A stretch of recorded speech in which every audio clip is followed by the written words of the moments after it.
있는데 복음 중에 복음의 엑기스가 갈라디아서죠.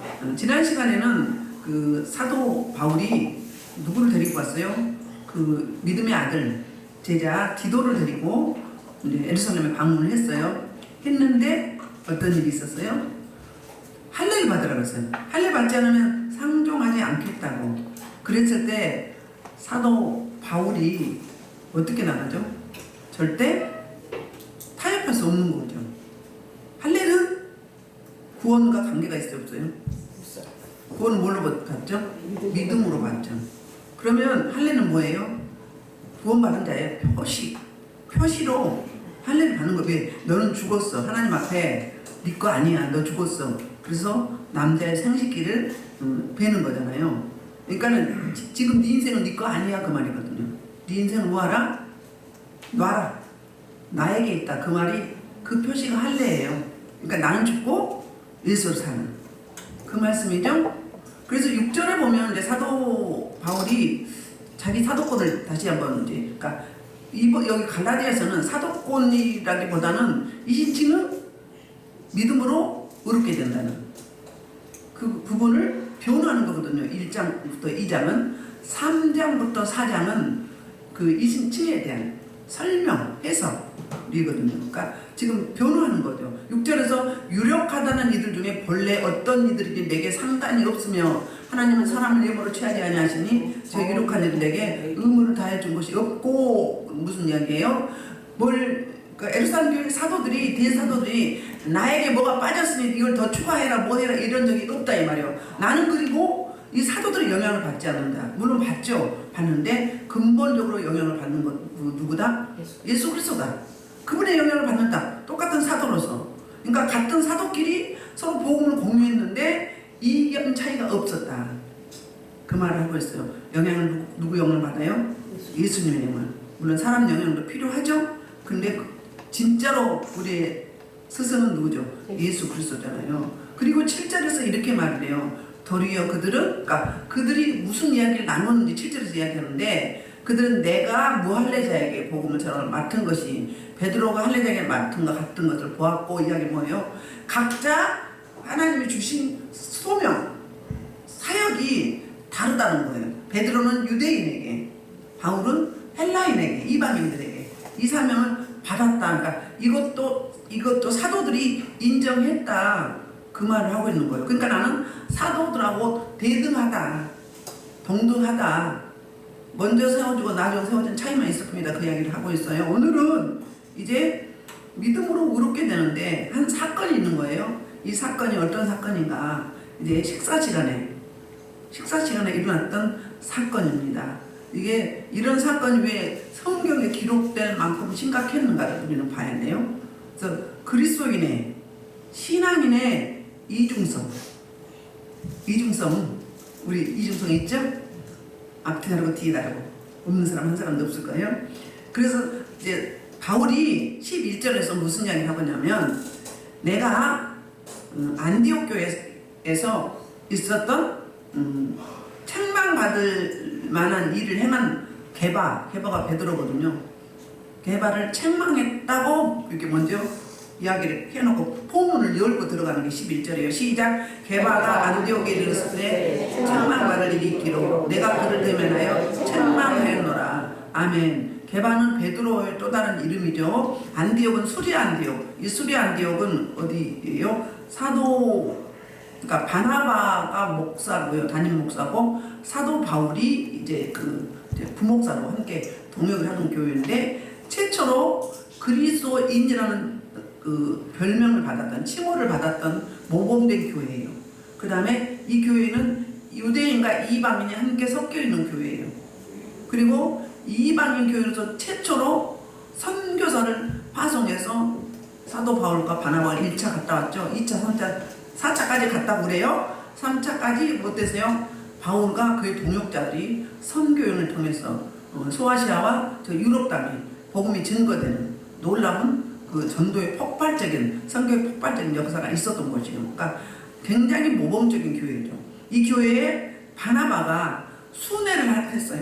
그러니까 바나바는 유대인 할례 받은 자들의 사역도 됐지만 예수님의 수제자였잖아요. 그래서 그리고 에베소 교회에 이제 아주 지도자였어요. 야고보 사도가 예수님 동생, 남동생 야고보가 총 뭐예요? 감독을 했고요. 그 다음에 예수님의 수제됐던 베드로가 그 다음으로 이제 지도자로 세워져서 이방 교회를 순회를 다녔던 거예요. 순회를 다녔는데 마침 수리 안디옥, 그러니까 비시디 안독도 있어요. 여기는 수리 안디옥이에요. 그러니까 최초로 이방 교회 중에서 선교사를 파송했던 교회예요. 여기 왔는데 무슨 일이 있었는가 이제 그게 바로 이제 그 12절이 방문한 사람들이 있는데 그들로 인한 반응이 있어요. 12절 베드로의 반응이에요. 시작. 전에 개발과 이방인과 함께 먹다가 그들이 그가 할례자들을 두려워하여 떠나물러 가매. 자, 야고보에서 온 어떤 이들이 그랬단 말이에요. 야고보가 총 감독이라고 했죠? 총 지도자예요. 그러니까 우리말로 하면 에르사렘 교회 담임 목사님이에요. 근데 야고보가 보냈다고 해요. 근데 이들이 왔다는 소리를 전한 거예요. 이제 왔다. 그 뭐하고 있었어요? 이들은 지금 이제 그 베드로 사도가 안디옥 교회에 이제 순회하면서 방문해가지고 예배를 드리면 항상 뭐 했어요? 성찬식을 했어요. 떡을 뗐어요. 서로 한 예수 그리스도의 보혈의 피를 나눠 가진, 사과피를 나눠 가진 한 믿음의 형제로서 이제 그 성찬식을 하고 그 다음에 애찬 식탁 교제를 했던 거예요.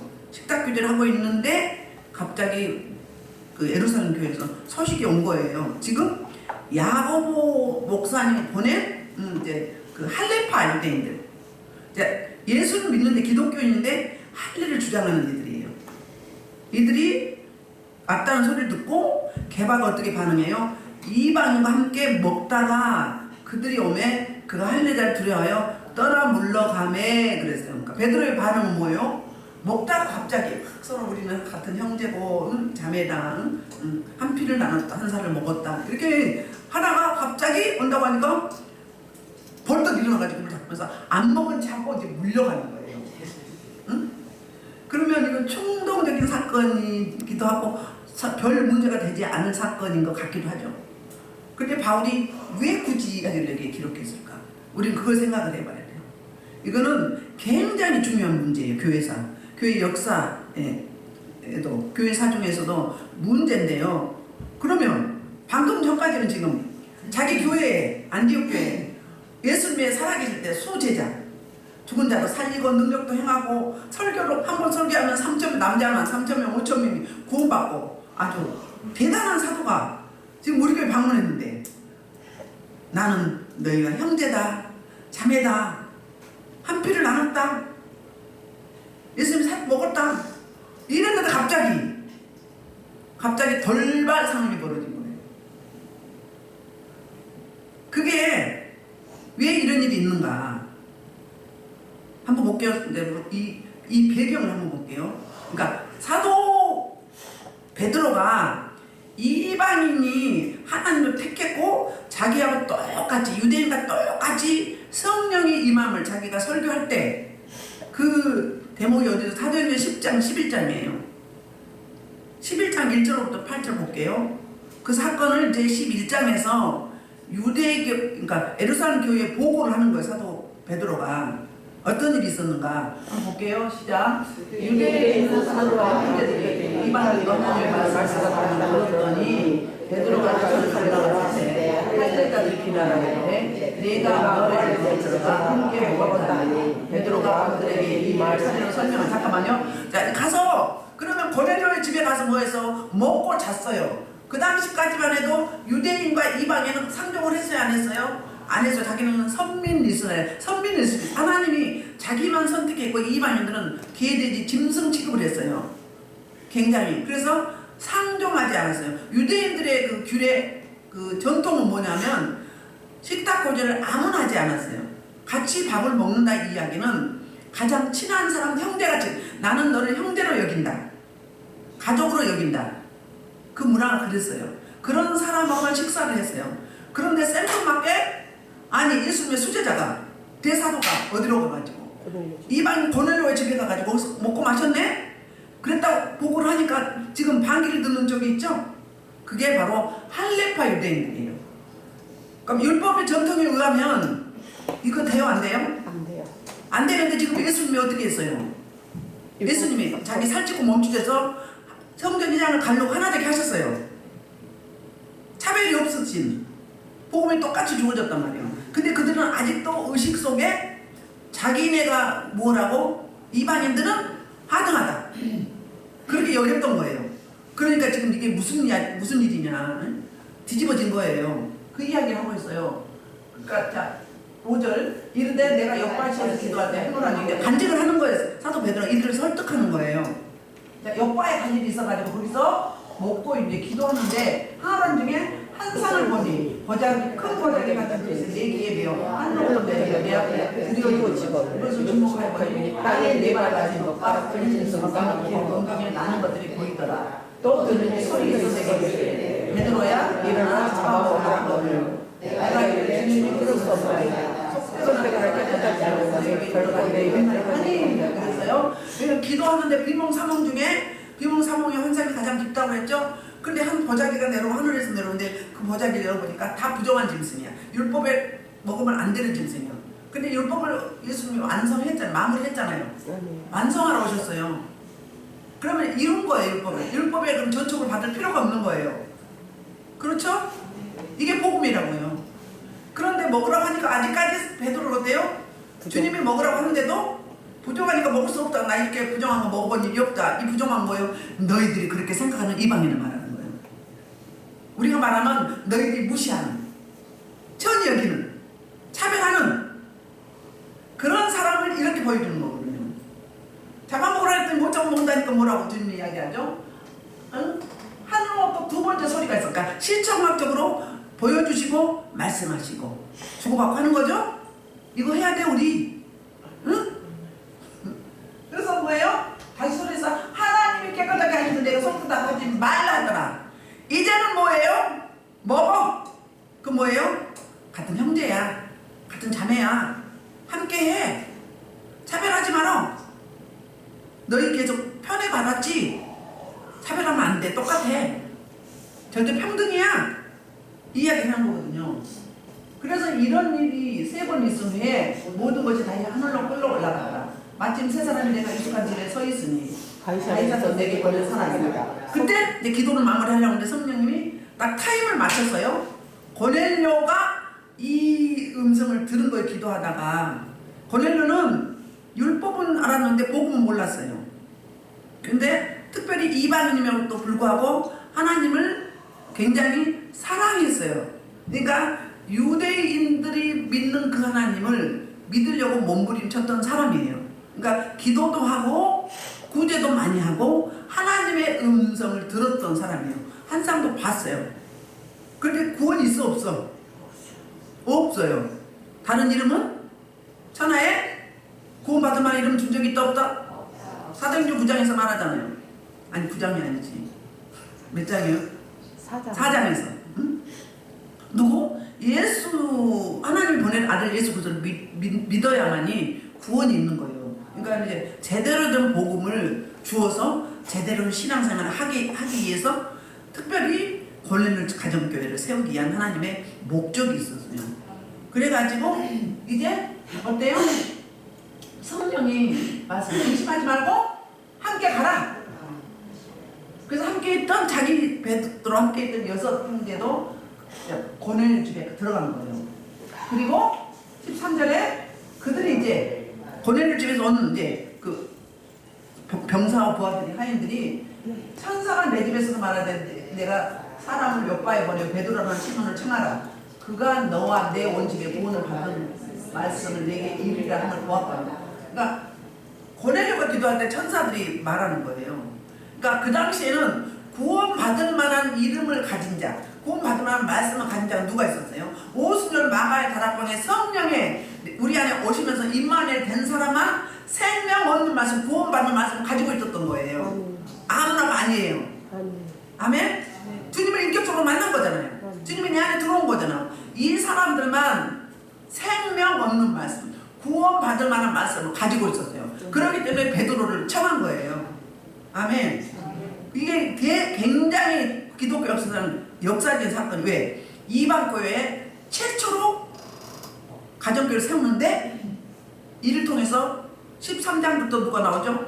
사도 바울의 이방 땅에 이방인 사역의 길을 여는 게 바로 이 장면이에요. 굉장히 역사적인 장면이에요. 아멘. 그래서 어때요? 그래서 성령이 그들에게 임하시기를 우리가 처음 우리에게 하신 것 같으니라.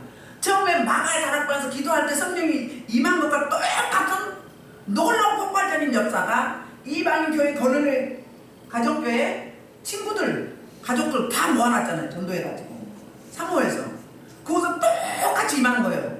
이걸 보고 베드로가 어때요? 고정관념이 깨진 거죠. 우리만 구원받았어, 우리만 선민이야, 하나님 우리만 사랑해, 그게 아니라 이 사랑을, 이 복을, 이 은혜를, 이 넘치는 거저받는 은총을 누구한테도 우리가 무시했던 차별했던 이방인에게도 이 복을 임해서 똑같더라, 같은 하나님이다. 그럼 봐요. 고넬료가 먼저 응답 받았어요. 근데 베드로에게 같이 응답하죠. 성령 같은 여기 때문에 같이 응답이 비슷해. 같은 응답 받는 거예요. 그러니까 표현이 다를 뿐이지 핵심 메시지는 똑같은 거예요. 그게 한 성령이기 때문에 그래요. 제가 가끔 이야기했잖아요. 신방 가면 저한테 주신 말씀을 이명 목사님 기도 중에 나온다. 같은 영이기 때문에 그래요. 뭐예요? 확증시켜 주는 거예요. 한 영이다. 다른 영이 어때요? 불협화음이 나와요. 싫어. 반대로 돼요. 그렇죠? 그러면서 그런즉 하나님이 우리가 주 예수 그리스도를 믿을 때 주님과 같은 선물을 그들이 주셨으니 내가 누구에게 하나님의 능히 맡겠느냐? 율법의 대로 하면은 절대 이게 안 돼. 근데 지금 율법 시대가 아니고 은혜 시대예요. 성령이 우리 안에 임재하시면서 그때부터 은혜 시대가 임했어요. 그래서 어때요? 그들이 이 말을 듣고 잠잠하여 하나님께 영광을 돌려 이르되 그러면 하나님께서 이방인에도 생명 얻는 회개, 생명 얻는 말씀, 구원의 말씀. 누가? 성령이 충만한 자가, 성령 받은 자가 줄 수 있는 거예요. 아멘? 이 이야기를 하고 있어요. 배경이 이거예요. 그러니까 사도 베드로가 이방인에 대한 자기의 고정관념이 깨지고 하나님의 놀라우신 그 숨어있는 하나님의 비밀, 하나님의 구원 계획, 편만하게 이방인도 차별 없이 주어지는 이 복음을 알고 경험했던 베드로예요. 그런데 이렇게 이중 인격자처럼 이렇게 행동해버린 거예요. 그 이야기예요. 그러면 왜, 나중에 가서 이야기합시다. 우리 그 다음에 13절에 보면 두 번째 반응인데 남은 유대인들도 그와 같이 일식함으로 바나바도 그들 예식에 유혹되느라. 12절에는 베드로의 반응이고요. 13절은 남은 유대인들의 반응이에요. 아니 바나바는 누구예요? 그 안디옥교회, 수리 안디옥교회 담임 목사님이에요. 담임 목사님이 내 성도를, 내 영적 자식들을 어떻게 하는 거예요? 차별하는 거예요. 그리고요, 이들이요, 12절에 보면 야고보에서 온 어떤 이들 그랬잖아요. 이들은요 가짜예요. 야고보가 안 보냈어요. 순회해라 이거 하지 않았어요. 그 에르사람 15장에서 에르사람 총회에서 무슨 이야기 했어요? 이방인은 율법 지키지 말고 음모피했죠. 음행하지 말고 목베인 죽은 짐승 먹지 말고 피채 먹지 말라. 이거 공문을 써서 이방교회 다 전달했어요. 보내지도 않았다고요. 그래서 거짓 형제, 거짓 사도, 할례파들은 할례를 주장했단 말이에요. 꼭 할례를 받아야. 그러니까 이들은 뭐예요? 율법으로 구원, 율법을 지켜야 구원이 있다고. 율법 다 지킬 수 있어요? 못 지키니까 누가 오셨어? 예수 그리스도가 오신 거지. 우리는 절대 못 지켜요. 하나만 못 지켜도 다 안 지킨 거예요. 613가지 플러스 장로의 의전 자기들이 만들어가지고 자기는 지키지도 않으면서 그랬던 거예요. 우리 그 사도행전 15장 24절 보면 이런 이야기가 나와요. 자, 들은즉 우리 가운데서 어떤 사람들이 우리의 지식 없이 나가서 마음을 이렇게 하고 마음을 혼란하게 한다 하기로 그랬어요. 무슨 이야기요? 야고보의 사인이 없었다고요. 야고보가 파송하지 않았어요. 이 이야기를 지적하고 있는 거예요 지금. 응? 어떻게? 우리의 지시가 없었다. 그런데 이방 교회 가가지고 사도 바울이 열심히 개척해가지고 복음 일제 세워지고 이제 성도들이 신앙이 자라려고 하는데 그걸 흔드는 거예요. 교회 안에 누구다? 교회는 알고 보면 적그리스도예요. 교회를 흔들면 적그리스도지. 말씀을 가감하면 이단이고 사입이라고 했잖아요. 적그리스도지. 어디 할례 받으라고 그랬어. 율법 지키라고 그랬어. 자유인데. 자유 아니에요. 율법 일일이 지켜봐. 다 걸려 다 걸려. 주일날 몇 미터 못 가. 거기서 복작복작 해야 돼. 전기도 못 껴 겨울에도. 밥도 안 해. 이미 해놔야 돼. 이 일일이 지적하는 것. 그 다음에 또 뭐죠? 막 조종하는 영들.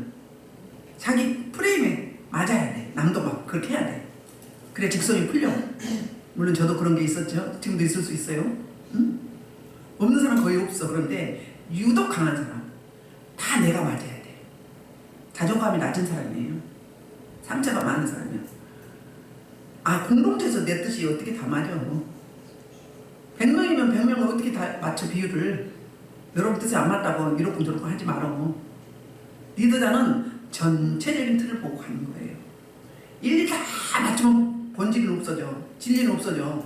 뭐만 남아요? 형식만 남게 돼요. 형식에 치우칠 필요 없어요. 형식이 밥 먹여주나?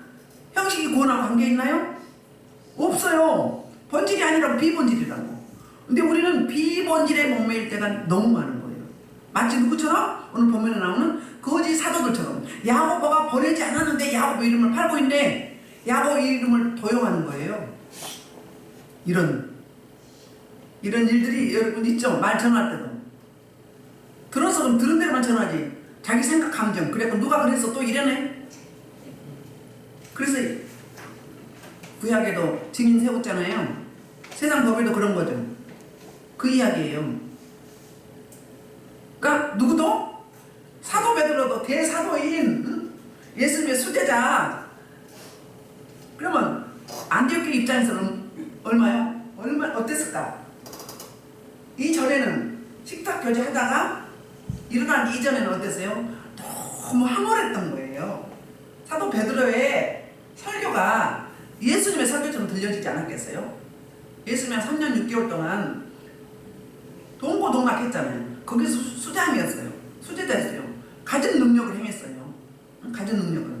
설교를 또 좀 잘했어요. 성령님이 은혜를 부어주셨지만 하루에 3,000명, 5,000명 구원받는 일이 있어요? 없어? 성경 역사 속에. 베드로밖에 없어요. 베드로밖에 없다고요. 그럼 얼마나 황홀했겠어요? 근데 어때요? 물거품이 되버렸죠. 벗긴 검이 되버렸어요. 왜요? 아니 가만히 당당하게 있으면 되지. 왜 갑자기 일어서 안 먹은 지 하냐 이 말이요. 그럼 누구만 남았어요 지금? 이방인 헬라인만 남았고 사도 바울만 남은 거예요. 그럼 사도 바울이 어떻게 해야 되겠어요? 어떻게 해야 되겠어요? 혼내야지. 예? 혼내야지. 개별적으로 할 수도 있잖아요. 왜냐면 사도 바울은 한참 후배예요. 사도 베드로는 가장 기독교 역사상 유명한 사람이에요. 영향력이 있는 사람이라고요.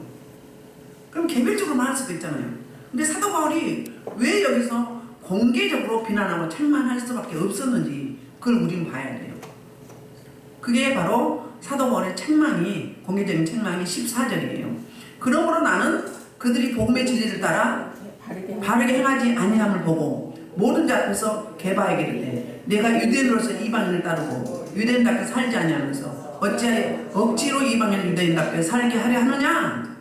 네 학교도 못 가면서 너도 이랬다 저랬다 왔다 갔다 하면서 방금 몇 시간 전에 지금 몇 분 전이요. 몇 분 전과 지금 하는 행동과 완전히 달라. 말과 행동이. 물론 성경 역사에도 다르게 나올 때 있어요. 근데 뭐예요? 상황과 여건에 따라서, 청중에 따라서. 그거는 형식이기 때문에 그거랑 본질과는 관계없어요. 진리는 양보하면 안 되지만 나머지는 양보할 수 있는 거예요. 그러니까 융통성을 발휘할 수 있어요. 이걸 다른 말로 전문용어로 뭐라고 하죠? 그 다스림의 지혜. 다스림의 지혜를 발휘할 수 있다는 거야. 서로가 좋다면. 근데 좋은 게 좋은 거라고 다 양보해버리면 본질은 어디 가고 뭐만 남아요? 형식만 남는 거지. 비본질만 남아있는 거지. 그럼 교회 아니에요. 하나님 임재가 있어요, 없어요? 없는 거죠. 이렇게 된단 말이에요. 혹시 우리 이 말씀을 오늘 공부하면서 자기를 적용해 봐야 돼요. 자기 적용. 그래서 이제 공개적으로 책망을 하는데 어떻게 책망을 했어요? 너도 유대인답게 못 살면서 어떻게 이방인들을 유대인답게 살려고 하느냐 이 말이에요. 그 무슨 말이죠? 너나 똑바로 잘해. 너도 못하면서 다른 말로 하면 뭐예요? 너 설교하고 삶이 왜 이렇게 달라 그 말이에요. 설교자가 100% 같을 수는 없지만 설교와 삶이 사역과 삶이 비슷해야 돼요. 삶으로 사역하는 거예요. 삶으로 보여주는 거예요. 요즘에 복음이 전하기가 어렵잖아요. 뭘로 보여줘요? 나의 언행심과 삶으로 복음 전하는 거잖아요. 나는 한 걸음씩 이렇게 해야 됩니다. 저래야 됩니다. 이래야 됩니다. 이래야 됩니다. 막 율법식으로 가르치는 식으로. 그럼 돼요? 안 돼요? 누구부터 적용해야 되는데? 설교자 너부터 적용해야 돼. 너부터. 나부터. 그런데 그렇지 않은 경우가 너무 많아요. 너무 많아요. 그래서 시험도 가는 분도 많이 있고, 물론 또 자기 기준대로 자기 프레임에 맞춰서 자기 방법대로 그렇게 하는 사람도 있겠지만 그렇습니다. 우리 그래서 이 복음은 첫째로는 자기 부정이에요. 십자가는 자기 부정이죠. 자, 복음이 뭐예요? 예수 그리스도 복음인데 예수 그리스도 하신 일 보면은 뭐예요? 예수님이 나 대신 내 죄를 담당하시고 십자가에 살찌고 멈춰서 죽어주셨어요. 뭐 하려고? 우리를 구원하시려고. 우리를 의롭게 하나님과 합평하게 하려고. 이게 복음이라고요. 그걸 받아들인 자, 받아들였다면 내가 그 은혜를 받은 자잖아요. 에베소 2장 8절부터 9절까지 이런 말씀을 하고 있어요. 자, 우리 구원이 뭔지, 구원 어떻게 받았는지, 우리가 뭐 어떤 행위, 노력, 어떤 공정을 쌓아서 그거 아니에요. 보세요. 너희는 그 은혜에 믿음으로 말미암아 구원을 받았으니 이건 너희가 주는 것이 하나님의 선물이라. 봐요? 하나님의 순전한 은혜라는 거예요. 그 은혜를, 그 십자가 사랑을 믿는 사람, 내 사건으로 받아들인 사람. 예수님이 2000년 전에 십자가에 탕탕탕 못 박을 때 나의 이 땅의 모든 허물과 죄도 함께 못 받은 거예요. 그렇게 받아들이는. 그게 복음이에요. 그렇게 받아들이는 게 믿음이라는 거예요. 그럼 어때요? 내가 뭘 어떻게 했니? 공정? 노력?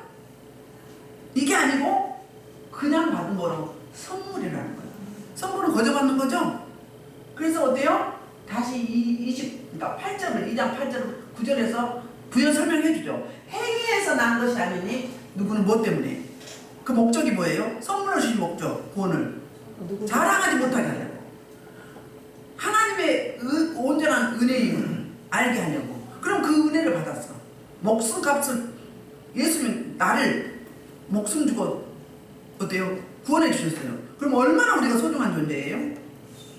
나만 아니라 우리 모두가 그렇잖아요. 구원받은 택한 하나님의 백성들. 그럼 어떻게 해야 돼요? 그래서 자기 부정이 필요하다는 거예요. 십자가 지는 거 뭐예요? 자기 부정을, 내 자아를 부정하는 거예요. 내 뜻, 내 방법, 내 경험, 내 지혜, 내 지식 계속 동원해봐요. 그러면 하나님과 십자가 맞아 틀려. 그래서 반대로 가는 거지. 그 뭐예요? 우상 예수를 섬기는 거예요. 십자가가 우상인 거예요. 진짜 주님의 은혜가 내게 임했다면 주님의 속성이 나오게 됐어요. 미웠던 사람이 어때요? 불쌍히 여겨지잖아요. 죽이고 싶었던 사람이. 네 탓이었는데 알고 보니까 다 내 탓이네. 이게 자기 자아 부정이에요. 첫째는 자아 부정이 되어줘야 돼요. 은혜 받은 자들. 복음의 윤리라고 그래요. 복음의 윤리 세 가지가 첫째는 자아 부정, 두 번째는 겸손. 자아 부정되면 당연히 겸손하죠. 남을 나보다 낮게 여기는. 왜? 저 사람도 예수님 목숨값도 산 사람이니까 어때요? 존귀한 사람이에요. 귀한 자란 말이에요. 나만 귀한 게 아니에요. 구원받은 모든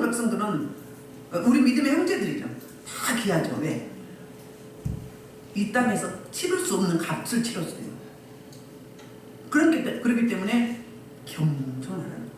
칼빈은 뭐예요? 첫째도 겸손, 둘째도 겸손, 셋째도 겸손. 겸손하라는 거예요. 겸손 반대는 뭐예요? 교만이잖아요. 그럼 겸손한 자를 은혜 주시고, 겸손한 자를 가까이 하시고, 교만한 자는 뭐하고? 물리치시고, 교만한 자를 뭐하시고? 저주하시고 심판하신다 이 말이에요. 교만이 들어오면 누구 속성이에요? 어둠의 속성이에요. 그럼 뭐예요? 사단짓 하고 있는 거예요. 마귀짓 하고 있는 거예요. 예배를 방해하고 하나님을 방해하고 불협화음하고 꼭 문제를 일으켜 주기적으로. 이거 안 꺼내면 어떻게 될까요? 주님 앞에 가서 책망받죠. 중요합니다. 그리고 특별히 말씀을 맡은 자들은 생명 없는 회개의 말씀, 구원받은 말씀 누가 있었어요? 성령이 충만할 때 베드로가 있었어요. 우리는 계속 충만을 더 해야 돼요. 그래서 어떻게 해야 돼요? 생명을 줘야 돼. 그래서 전체적인 흐름을 봐야 돼요. 쫙 끌고 가줘야 돼요. 그 은혜 달라고 예민함과 민감함 달라고 기도해야 돼요. 내가 쓰레기인데 어떻게 앞에 서가지고 생명을 주겠어? 내 쓰레기는 갖다 써다 오물을 갖다 붓는 거죠. 영어로 보면 진짜 그렇습니다. 나와가지고 아까도 막 계속 하품하고 막 하잖아요. 왜 그 처리하느라고 받아가지고. 이거 무서운 이야기예요. 말씀 무조건 설교하는 게 중요한 게 아니에요. 우리 특별히 영적 예배를 드리고 있잖아요. 그러면 그 단계를 가게 해달라고 기도하셔야 돼요. 계속. 물론 일반 성도도 성숙을 위해서 기도해야 되잖아요. 성장을 위해서, 변화를 위해서 기도해야 되죠. 변화받지 않으면, 성장하지 않으면 이건 뭐예요? 장애인이에요. 안진뱅이에요. 벙어리고 눈먼 장님이고 절름발이고 이렇단 말이에요. 그렇기 때문에 특별히 말씀을 맡은 자들은 자기 정결례를 계속 해요. 첫째 자아부장을 계속 하고 그 밑바닥에 겸손이 늘 있어야 돼요. 겸손. 왜 부족하잖아요. 설교는요 하면 할수록 어렵습니다. 그리고요 해도 하고 내려오면 항상 중요한 거 빼뜨린 것 같고 아쉬워요. 이게 잘하는 설교예요. 내 만족해봐. 거들먹거려봐. 그건 실패하는 거야. 내가 살아있기 때문에.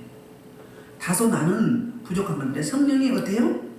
은혜를 부어주셔서 그 설교는 성공한 설교예요. 저도 들은 간증인데 어떤 분이 설교를 하다가 내려놓고 목회를 내려놓고 기도원에 가지고 몇 년을 무릎 꿇고 기도했대요. 그래갖고 창세기부터 계시록까지 설교를 다 준비했대요. 한 편도 빠짐없이. 그래서 이제는 만족했어요. 이제는 이제 설교 때문에 걱정 안 해도 된다. 응? 누가 불러줘야지. 그 준비해요? 뭐가 준비해요? 성령의 조명하심이 있어야 돼요. 성령의 조명하심이 없는 내 지식 내 지혜는 뭐예요? 쓰레기라는 거예요. 아직도 자부정이 안 됐고 겸손은 아직 교만이라는 거예요. 교만한테 누가 써주냐고. 이젠 됐어. 그건 자기 착각이지. 불러줘야지. 나는 부족합니다.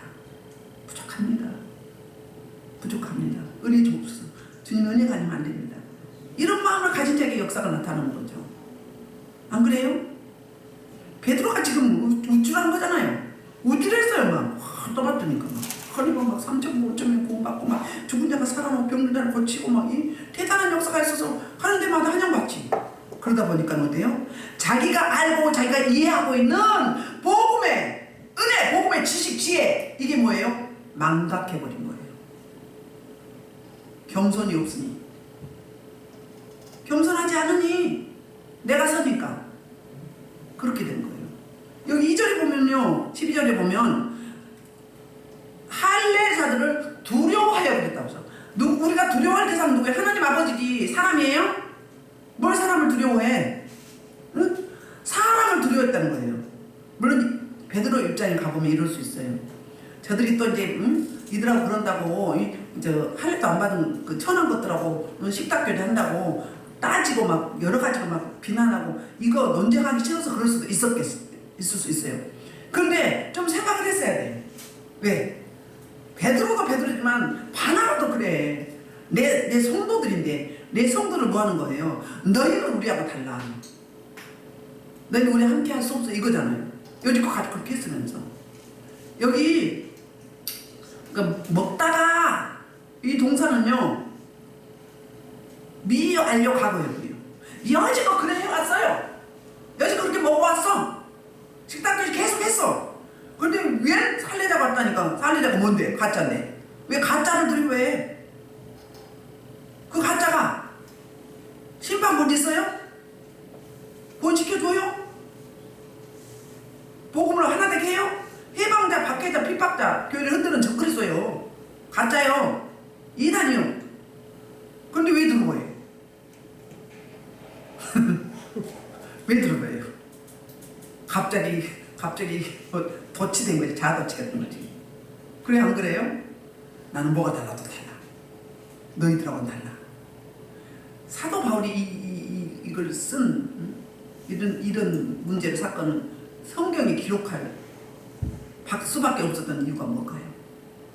교회가 지금 두 배로 두 갈래로 갈라지게 돼 있어. 유대인 교회 따로, 이방인 교회 따로 그렇게 된다면 복음이에요? 복음 뭐예요?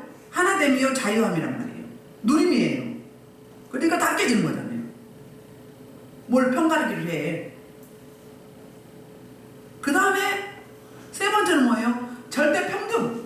차별이 없다고 그랬어요. 복음은 차별이 없다고 그랬어요. 갈라디아서 3장 28절 한번 볼게요. 자, 봐요. 3장 28절 시작. 너희는 유대인이나 헬라인이나 종이나 자유인이나 남자나 여자나 다 그리스도 예수 안에서 하나니라. 다 하나라고요. 그 몇 가지 부르죠? 헬라인, 유대인, 종인, 자유인, 남자나 여자. 이게 뭔 줄 알아요? 유대인 출신들의 남자들이 감사 기도할 때 무슨 기도를 한 줄 알아요? 응? 하나님 아버지, 이방인으로 태어나지 않고 유대인으로 태어나게 해서 감사합니다. 응? 종으로 태어나지 않고 자유인으로 태어나게 하셔서 감사합니다. 여자로 태어나지 않고 남자로 태어나게 하셔서 감사합니다. 세 가지 감사했던 거예요. 이게 우월주의잖아요. 자기 착각이잖아요. 자기 착각에 빠지면요 절대 변화는 없어요. 이걸 사도 바울이 알고 딱 집어서 세 부로 딱 나누는 거예요. 차별이 없다고 하잖아요. 로마서 10장 12절에도 그래요. 헬라인이나 유대인이나 차별이 없다고 그래요. 차별하지 말아야 돼요. 아멘. 그래서 이제 그러면 베드로가 어떻게 반응했다는 이야기 없어요. 공개적으로 책망을 했는데 공개적으로 책망을 할 때 베드로가 어떻게 됐을까요? 베드로와 바나바가 어떻게 됐을까? 망신 기망신이잖아요. 대선배한테 응? 저 쫄병이 개별적으로 와서 이야기하지. 그럴 수 있잖아요. 베드로의 지금 그 반응은 나오지 않았어요. 그런데 베드로후서 3장 15절. 그러니까 이 갈라디아서를 쓰고 약 2년에서 3년 후에 베드로후서를 썼거든요. 그때 이렇게 이야기해요. 베드로가 사도 바울을 이렇게 평가하고 있어요. 볼게요. 또 우리 주의 오래 참으심이 도움이 될 줄로 여기라. 우리가 사랑하는 형제 바울도 그 받은 지혜는 너희에게 이같이 뭐라고요? 사랑하는 형제 바울. 그러니까 이 사도 바울의 그 공개적인 책망을 통해서 어떤 일이 있었냐면 둘로 나누어질 교회가 지금 박살나게 생겼잖아요. 이 교회가 어떻게 된 거예요? 다시 하나로 이어지게 돼. 그럼 사도 베드로가 수긍을 한 거야, 하는 거예요? 인정을 한 거예요. 아주 수장, 일산교회 수장, 그러니까 기독교 역사상 수장이에요. 그 다음에 안디옥교회 수장. 이 사람들이, 이 중요한 사람들이 이렇게 넘어져 버리네. 그럼 우리가 적용을 하면 우리도 그럴 수 있다 없다? 있지. 이게 뭐예요? 본질이 아니잖아. 비본질이잖아요. 이거에 그럴 필요가 뭐가 있어? 그러니까 자기 입장만 생각을 한 거지. 이방인 출신들이 그리스도인들은 생각을 못한 거잖아요. 그들이 얼마나 범을 쫓겠어요. 너무 향후라고 기뻤는데 갑자기 저런 모습을 보였을 때 어떻게 받아들였어? 너무 슬프지 않았겠어요? 진짜 우리야말로 저들 상종 못하겠다. 하나님이 차별 없이 똑같이 예수 그리스도의 살과 피를 나눠주셨는데 성령이 우리 안에 그분이 함께 하시는데 똑같은데 다를 게 없는데 뭐만 달라? 인종만 다르지. 이 이야기를 하고 있어요. 그래서 사도 베드로가 넘어질 수밖에 없었던 넘어지게 된 그 이유, 첫째는 사람을 두려웠기 때문에. 아까 그들이 야고보 보낸 사람들이 두려웠다고 그랬죠? 두려워서 사람을 보면 그렇다는 거예요. 사도 베드로가 어땠어요? 한참 성령이 충만할 때 예루살렘 교회에서 복음을 전할 때 예수 이름 너 말하지 말고 전하지도 말라고 했을 때 우리가 하나님을 기쁘게 하라, 사람을 기쁘게 하라, 이렇게 이야기했던 사람이에요. 경험을 했던 사람이에요. 또 고넬료 집에서 이방인을 차별 없이 사랑하시고 구원하시고 봤어요. 그런데 사람을 보게 된다. 설교도요, 사람 보고 하면 그날 족 쏘는 날이에요. 족 쏘요. 제가 가끔 실수하죠. 왜 안 나왔지? 응? 무슨 일 있지? 그거 하면 착 실수해. 지금 그럴 때야, 지금? 그럴 때냐고요, 지금. 아주 중요한 시기인데. 두 번째는 자기 사도 베드로가 이해하고 있는 복음과 그 믿음의 행동이 달랐다는 거예요. 자유하면 돼. 자유함을 없었어요. 다시 율법으로 돌아가려고 했다. 우리 급하면요 나와요. 급하면 설교 생각 안 나고 잘 안 될 때 그냥 전라도 사투리, 경상 사투리 막 나오죠. 뭐예요? 내 안에 그게 들어있기 때문에 긴장하면 나오게 돼 있어요. 그 다음에 물론 화평도 좋지만 진리는 절대 양보하면 안 된다. 오늘 핵심 메시지가 이겁니다. 본질, 진리, 복음, 이거는 절대로 고수해야 돼요. 형식은 때로는 받아들일 수도 안 받을 수도 있어요. 그건 중요한 게 아니기 때문에. 근데 화평도 좋고 평화도 좋고 평강도 좋아. 근데 진리를 무시하고 가버리면 교회가 어디로 가요? 산으로 가게 되잖아요. 진리만은 절대 양보하면 안 되는 줄 믿습니다. 우리 교회 안에 우리 교회는 특징이 좀 있죠. 연약한 지체들이 오잖아요. 병든 자, 연약한 지체들이 오잖아요. 우리와 다르다고 좀 불편하긴 해. 냄새도 나고 막 예배도 막 기도도 막 그렇고 머리도 아프고 막 여러 가지 있죠. 그럼에도 불구하고 우리는 그때 어떻게 해야 되죠? 싫어 오지마 이래야 되나요? 어떻게 해야 되죠? 나도 옛날에 그랬던 사람이에요. 나도 그랬던 사람이에요. 그러니까는 그 개구리 올챙이 시절을 우리는 돌아봐야 되는 줄 믿습니다. 지체 장애인들도 올 수 있고 여러 가지 있잖아요. 약한 자, 병든 자, 낙심된 자, 슬픈 자, 고통 오는 자, 이런 자들이 오면 어때요? 우리가 먼저 은혜 받은 자로서, 복 받은 자로서 그들을 끌어안아주고 환영하고 마주해주는, 새로 오신 분들 자기네끼리만 이야기하고 인사하고 하지 말고 잘 오셨다고 편안하게 어색하지 않도록 맞이하고 같이 교제해 주는 게 뭐죠? 우리의 할 도리, 우리의 애인과 복음적 윤리, 이것이 반드시 있어야 되는 줄 믿습니다. 차별하지 않는, 편애하지 않는, 자기네끼리만 아니라 말씀을 마무리하면 뭐 자기 부정이 필요하고 겸손해야 되고, 그리고 뭐죠? 절대 평등이다, 복음. 그래서 차별 없는 이 복음을 차별의식으로 또 흘려보낼 수 있는, 그래서 복음 전하는 거잖아요. 저와 여러분 되기를 주의 이름으로 축복합니다. 말씀을 놓고 주의 일창으로 기도하시겠습니다. 주여!